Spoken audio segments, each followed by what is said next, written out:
So Brittney Griner was found guilty by a Russian court of drug smuggling for smuggling in cannabis oil for her vape, and she was sentenced to 9 years in prison. 9 years in a fucking shithole Russian prison. That's a miscarriage of fucking justice here. Russians are fucking using her as a political pawn, just to fuck with us, the United States. Why? You know, I mean, she'd been over there since fucking February.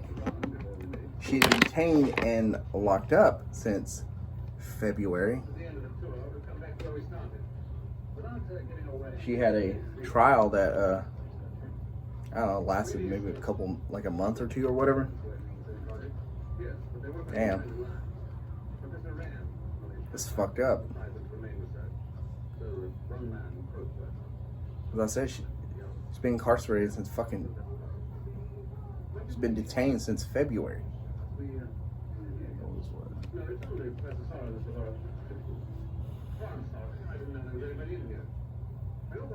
Hold on, I gotta figure this out right quick.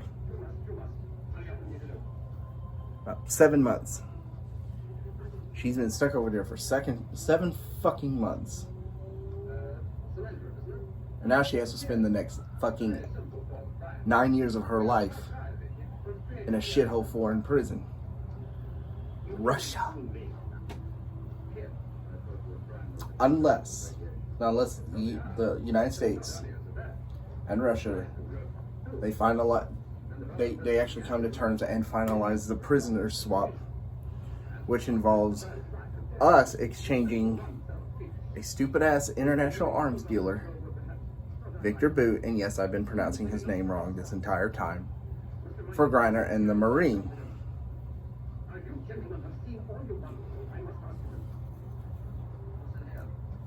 Now, my only thing is on this. I mean, I'm all for a prisoner swap, but if it comes to an arms dealer, as I see it, Russia's gonna let him. They're gonna let him run rampant, which means he'll go back to fucking arms dealing.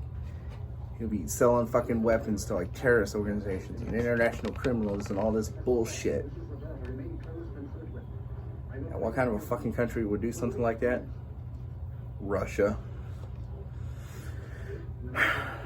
So I guess really this prisoner swap, I mean, I guess if it comes down to it, I mean, it's whatever. This prisoner swap is basically all Brittney Griner has.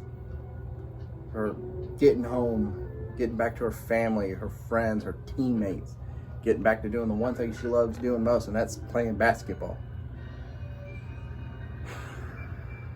And I'm just hoping that the Biden administration continues to do its part in finding and taking every avenue to securing her release, getting her home safe and sound.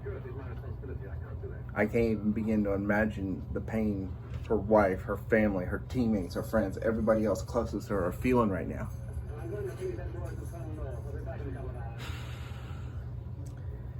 And I was on Twitter today and came across a tweet.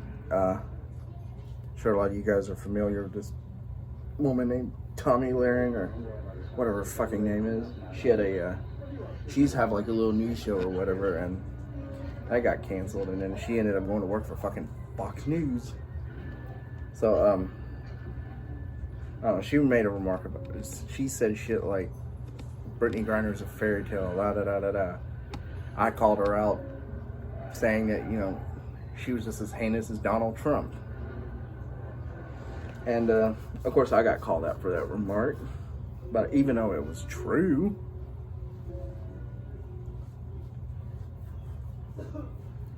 God knows I got an array of fucking I got like a shitload of fucking hate from a bunch of Trumpies, the people who support Donald Trump, and they're standing by her. But you know, it's fine.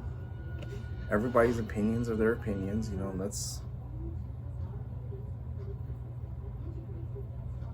That's the First Amendment, right to free speech.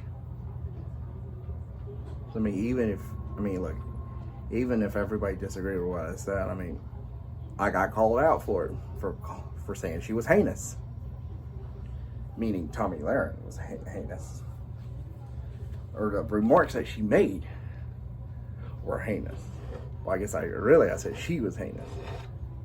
But the remarks she made were kind of heinous too. Probably not nearly as heinous as the ones Trump made, saying Griner deserved to be in a Russian prison. She went there loaded on drugs, all this and that. There's this one woman, oh my God, she pissed me the fuck off. She went as far as saying, "Aren't you the one that were celebrating the death of that fucking..." Oh God, what was it? No, yeah, she replied to me saying, "Weren't you the one that celebrating the death of the Indiana Republican Congresswoman?" I replied to her saying, "No, I wouldn't stoop that low." That was actually a pretty heinous remark. It was fucked up because who the fuck would want to celebrate the death of someone? Now, unless you celebrate the death of Osama bin Laden, which is something we as a nation already did that over a decade ago. But I'm classy enough to know that you don't do something like that, especially when somebody dies. I mean, you can celebrate them, honor them, but you don't. But you're not gonna. You don't get to go around saying, "Yay, this person died," unless it was someone like super evil and that truly deserved it. But the Republican Congresswoman from Indiana who died in a car crash,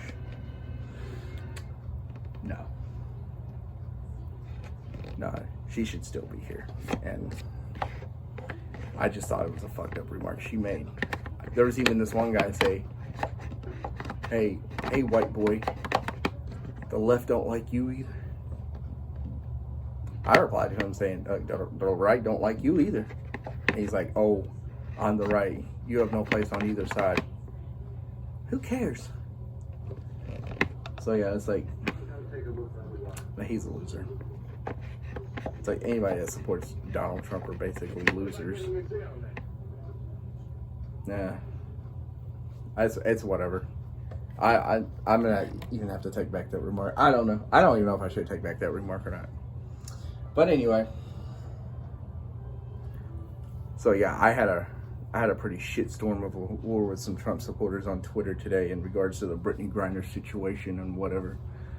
But they thought they can get the best of me, but I think they failed. Anyway, Brittney,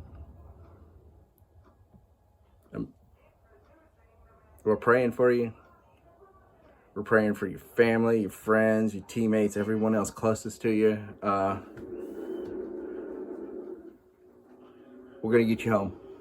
You don't need to be in that shithole of a fucking jail cell, especially in Russia. You should be home here playing basketball. The mountains or the seashore? Anyway, Into the city? praying for you, Brittney.